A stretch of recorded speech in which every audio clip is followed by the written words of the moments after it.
법무사 유병태입니다. 오늘은 요 근래에 자주 논란이 있는 것 같아서 판례 하나를 소개하고자 합니다. 여기 보시면은 요 판례를 소개하고 있는 것은 송득수 교수님 교과서의 민법 교과서 임대차 쪽에 상가 건물 임대차와 관련된 부분에서 소개하고 있는 것입니다. 일단 임대차 계약 또는 약정한 차임 등의 정액이 있은 후 1년 내에는 정액하지 못한다. 그런데 같은 법 제11조는 임대차 계약의 존속 중 당사자 일방이 약정한 차임 등의 정감을 청구하는 경우에 한하여 적용되는 것이고, 임대차 계약이 종료한 후 재계약을 하거나 임대차 계약 종료 전이라도 당사자의 합의로 차임 등을 정액하는 경우에는 적용되지 않는다라는 것이 판례입니다. 근데 그 판례를 세부적으로 보면은 상가 건물 임대차 보호법 쪽에서 계약 갱신 요구권 행사에 의해서 갱신된 경우에는 재계약으로 보지 않습니다. 근데 어쨌든 주택임대차보호법의 경우에는 계약 갱신 요구권 규정은 없다는 거, 그런 차이점 한번 보시고, 이와 관련된 것들을 한번 정리해 보면은 공인중개사분들이 상가건물 임대차보호법 개정 후 무조건 10년간은 1년 내 5% 범위 내에서만 정액이 가능하다고 상담하시는 것 같은데, 제가 들어본 바에 의하면은, 근데 위에 있는 판례대로 한다면은 애초 계약 기간 내에는 5% 제한받지만 기간 종료 후 재계약 시에는 그 규정 적용을 받지 않는다라는 것입니다. 그래서 근래에 뉴스에 잠깐 본 것 같은데, 재계약 시 부당한 정액 요구자에게 세금 조사하겠다는 말이 있었던 것 같은데, 그 부분에 대해서는 다시는 확인을 못했습니다.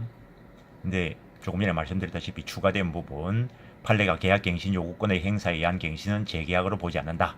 앞의 계약과 동일한 것으로 본다는 거죠. 그렇다면은 이때는 본래대로 정액 제한 규정이 적용된다는 결론이 나옵니다. 그렇다면 계약 갱신 요구권이 없는 주택임대차보호법상의 경우에는 임대차 종료 후 재계약 시에는 5% 정액 제한 규정이 적용되지 않는다라는 결론이 나오게 됩니다. 일단 법리상으로만 보는 겁니다. 법 조문상. 근데 상가건물임대차보호법의 경우에는 일정한 보증금을 초과하는 경우에 적용되도록 규정을 했었는데, 근래 법이 개정되어서 일정한 보증금 범위 내의 경우에 상가건물임대차보호법이 적용되도록 규정을 했었는데, 최근에 법이 개정되어서 그 보증금을 초과하더라도 적용되는 규정들을 두었습니다. 그래서 초과해도 적용되는 것으로서 임차권의 대항력, 그리고 권리금 규정, 차임 연체와 그로 인한 해지 규정, 그다음 표준계약서 활용과 관련되는 거, 갱신 요구권, 이 경우의 규정들은 상가 건물 임대차 보호법상 일정한 보증금을 초과해도 적용되도록 최근에 개정을 했습니다.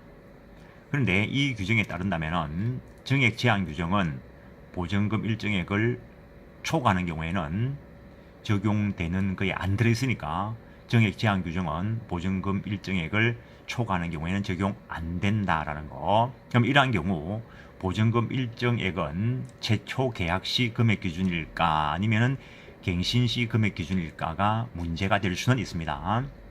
근데 어쨌든 조문 체계상으로 볼 때 알고 그랬는지 아니면은 깜빡했는지는 모르겠지만, 정액 제한 규정은 보증금 일정액을 초과하는 경우에는 적용 안 되도록 조문이 짜여져 있습니다. 하여튼 조문 형식상 그렇다는 것이고, 이것들은 아직까지 사건화되어서 판례가 없으니까 사건화되어야 정확한 어떤 결론이 나겠습니다. 물론 또 한 개 더 본다면은 계약 최초의 계약 시하고 정액 시를 비교할 때 보증금이 양쪽 다가 초과하는 경우도 있을 것이고, 그다음에 애초에는 초과했지만 갱신할 때 그때는 초과 안 될 수도 있을 겁니다. 그럴 경우에 어떻게 할 것인가는 또 차후에 문제가 됩니다. 일단 조문상 그렇다라는 것을 소개해 드렸습니다. 네, 감사합니다. 법무사 유병태였습니다.